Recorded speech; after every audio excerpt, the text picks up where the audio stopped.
Hello there, it's Josiah Savar from Singing Songs Multimedia. Welcome back to the channel, and welcome back to our series on music theory for the worship pianist. Today I wanted to talk about two really cool techniques that you can use to add cool notes to your chords that you might not have thought of before.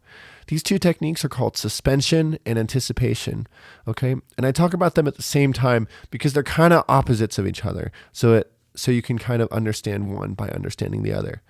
Anyways, let's talk about suspension first. Suspensions are when you have two chords in a progression, and as you move from the first chord to the second, you suspend some of the notes over into the second chord. You kind of hold them over for a little while and then resolve it.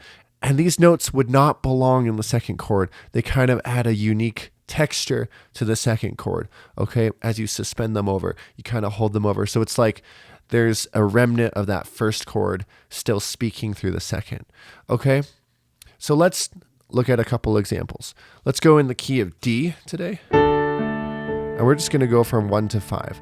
And we're going to suspend the note D in between those two chords. So you're going to hear the A chord with a D on top of it. And then it'll resolve down to the C sharp. So let's hear this.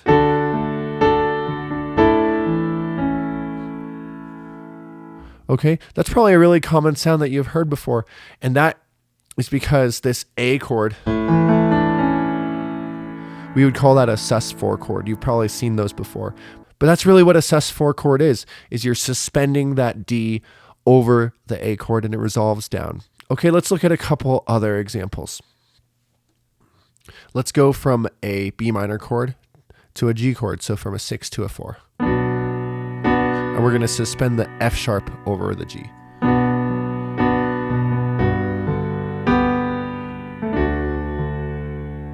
All right, so we made that G chord a G major 7 by adding that F sharp, but it really speaks, it really sounds like a B minor is still present in the G chord, right?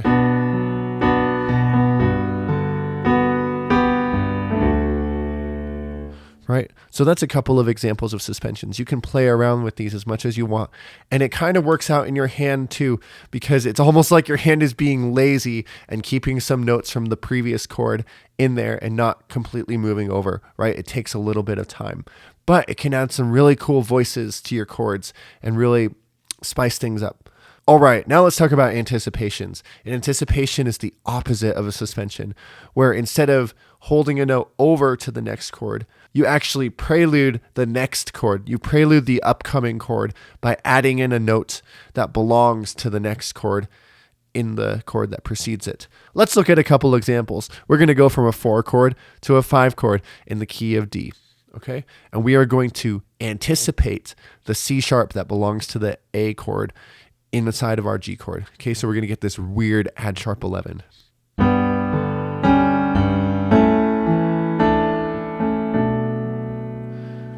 All right, and I kind of added in a suspension too. I added in that D to suspend the A chord. Let's hear that one more time.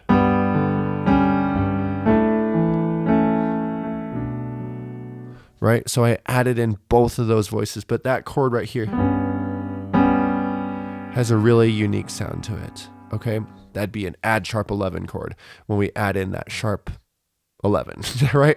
Okay, let's look at a couple more examples. First, let's look at a 2-5-1 progression. We're going to anticipate the 5 chord inside of the 2 chord. We're going to add in that dominant note on top of our 2 chord, okay?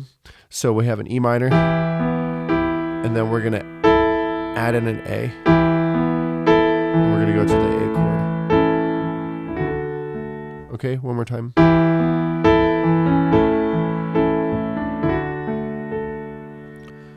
Okay, and finally, let's look at a tonic to dominant chord, and we're going to anticipate the dominant chord by adding a C sharp on top of our D chord. So,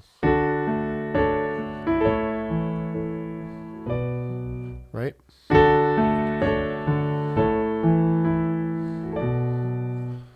Okay, so that is just another way to spice up chords is by using anticipations, okay?